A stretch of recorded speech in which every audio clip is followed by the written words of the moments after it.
Hello everyone. मैं advocate पायल जैन आप सभी का स्वागत करती हूँ आपके खुद के चैनल पर टारगेट फॉर आईक्यू पर।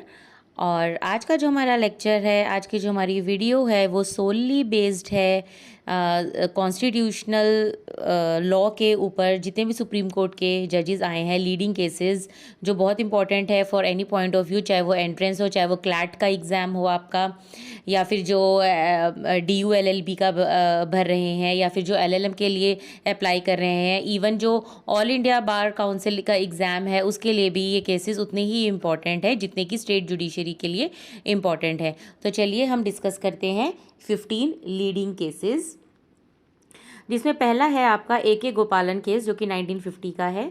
इसमें सुप्रीम कोर्ट ने कंटेंट किया था that there was no violation of fundamental rights enshrined in article 13, 19, 21 and 22 under the provision of the Preventive Detention Act if the detention was as per the procedure established by law. Here the Supreme Court took a narrow view of Article 21.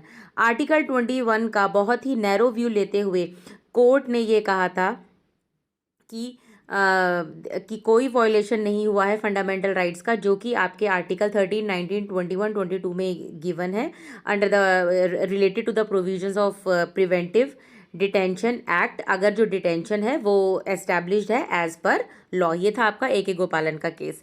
Next case है आपका शंकरी प्रसाद case 1951। इस case में deal किया गया था with the amendability of fundamental rights. The first amendment, जो first amendment validity थी, उसको चैलेंज किया गया था इस शंकरी प्रसाद के केस में। इसमें सुप्रीम कोर्ट ने ये कंटेंट किया था, ये कहा था, ये सेटिस्फाई करते हुए उन्होंने ये बोला था कि जो पार्लियामेंट की पावर है to amend under article 368 also includes the power to amend the fundamental rights guaranteed in part 3 of the constitution. तो उसमें उन्होंने ये कहा कि जो पार्लियामेंट की पावर है आर्टिकल 368 में अमेंडमेंट पावर है, तो उसमें फंडामेंटल राइट्स जो है आपके पार्ट 3 में, उसको अमेंड करने का भी राइट है। SC ने, ये सुप्रीम कोर्ट ने ये कहा था कि पार्लियामेंट के पास ऐसा पावर है। ये कहा गया था शंकरी प्रसाद केस में। उसके बाद एक केस है आपका बेरूबेरी यूनियन केस 1960 का। This case was regarding the parliament's power to transfer the territory of Berubari to Pakistan. The supreme Court examined article 3 in detail and held that the parliament cannot make laws under this article in order to execute the Nehru-Noon Agreement. Hence, the 9th Amendment Act was passed to enforce the agreement.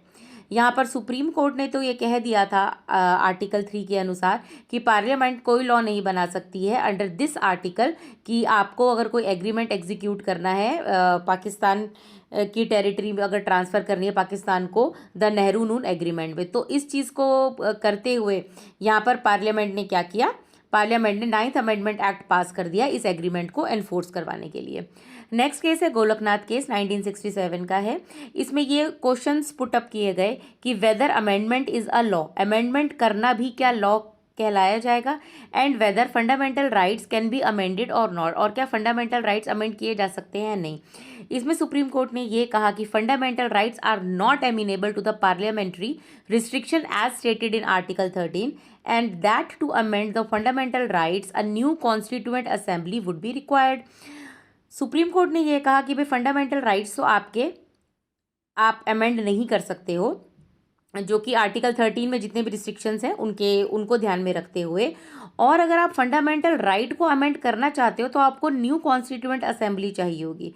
तो जो article 368 में लिखा हुआ है उसमें क्या है, it gives the procedure to amend the constitution but does not confer on parliament the power to amend the constitution. ठीक है, पार्लियामेंट के पास ये पावर नहीं है। Next Kesavananda Bharati case 1973। This judgment defined the basic structure of the constitution. ये case बहुत important है केशवानंद भारती का, इसमें बेसिक स्ट्रक्चर केस भी कहते हैं इसे।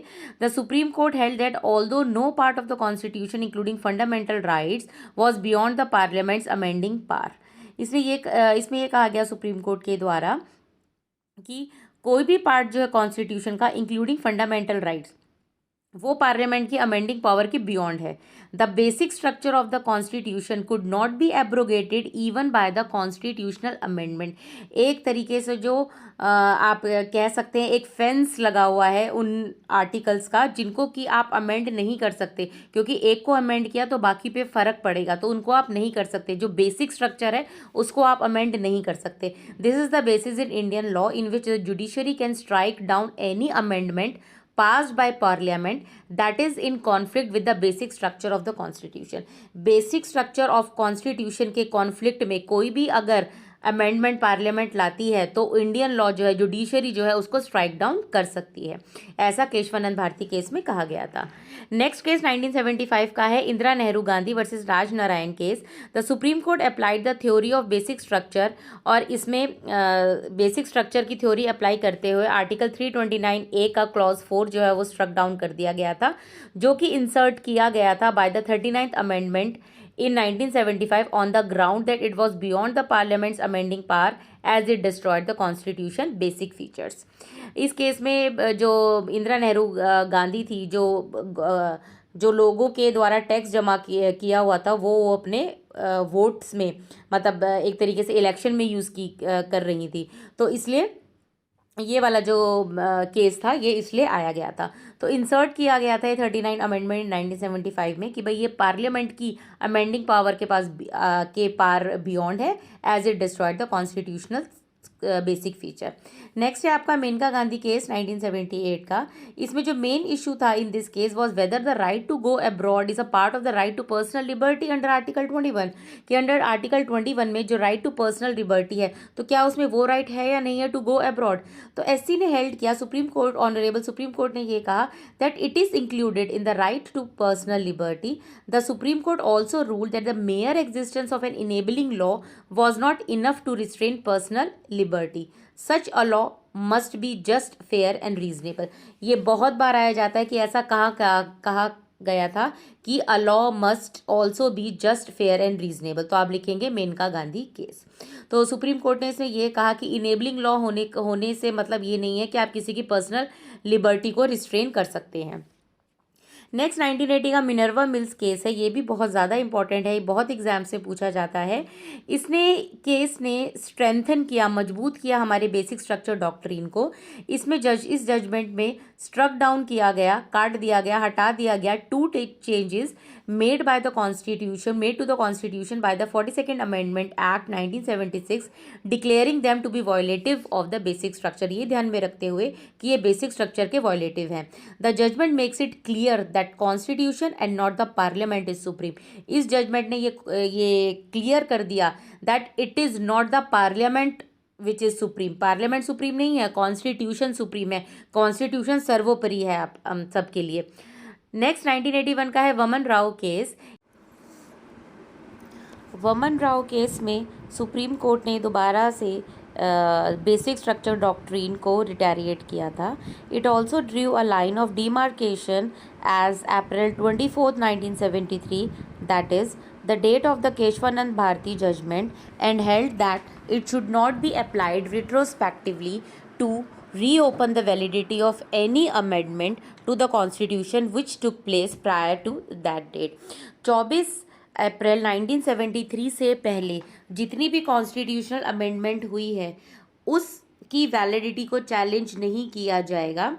ये यहाँ पर सुप्रीम कोर्ट ने यहाँ पे लाइन ऑफ डिमार्केशन ड्रॉ कर दी।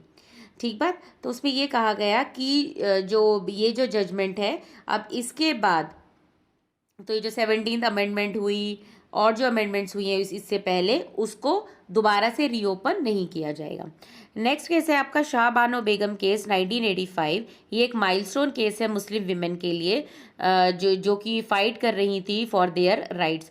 Supreme court upheld the right to alimony for Muslim women and said that the CRPC यानी कि आपका code of criminal procedure 1973 is applicable to all citizens irrespective of their religion.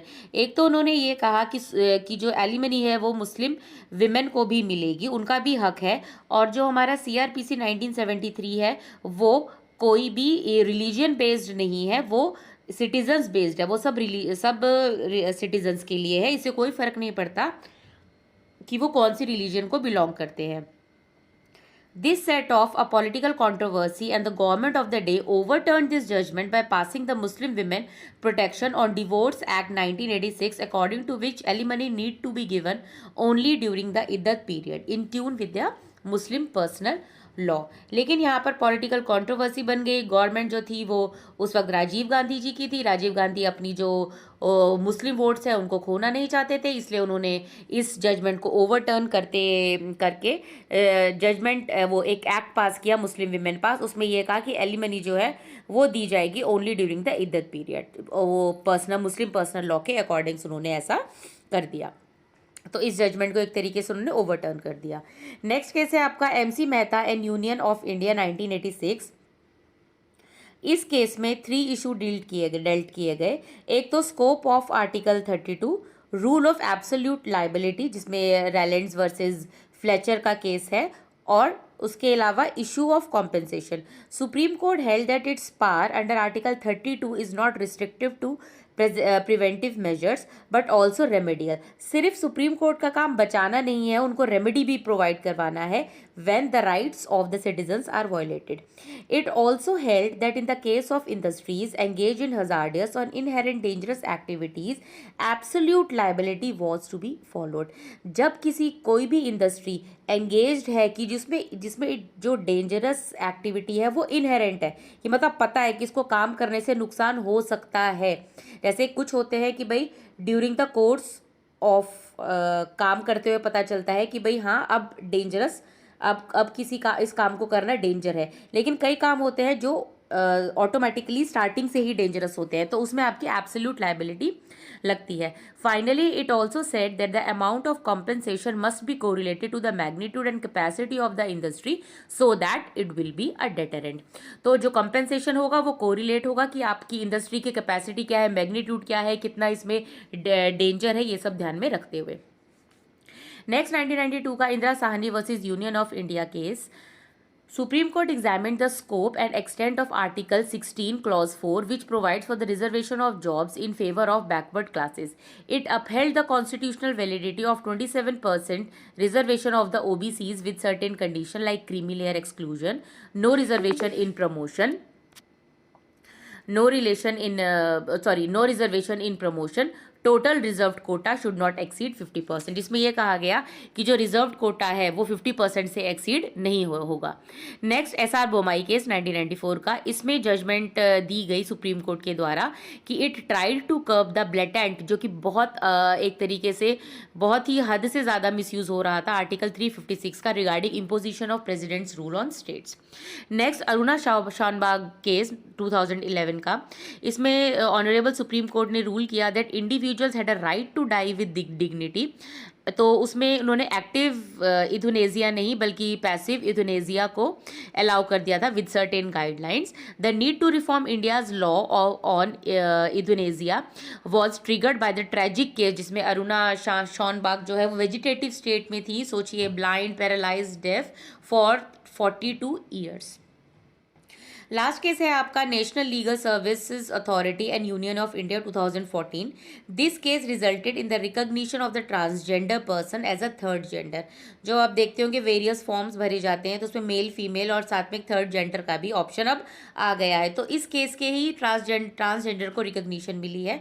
तो supreme court also instructed the government to treat them as minorities and expand the reservation in education, jobs, education etcetera, कि इनको भी उतना ही हक है, क्योंकि even they are the citizens of India. अभी तक उन्हें सेग्रीगेट करके रखा जाता था, लेकिन अब ऐसा नहीं है, उन्हें मेन स्ट्रीम में लाने की पूरी कोशिश की जा रही है। आई होप ये 15 केसेस आप ध्यान में रखेंगे, क्योंकि ये हर एक आपके कोई भी एंट्रेंस एग्जाम हो, कोई भी कॉम्पिटेटिव एग्जाम्स हो रिगार्डिंग जुडिशरी, आपके लिए बहुत इंपॉर्टेंट है। और अभी तक आपने टारगेट फॉर IQ को अभी सब्सक्राइब नहीं किया है तो प्लीज़ कर लीजिए। And thank you for watching this video.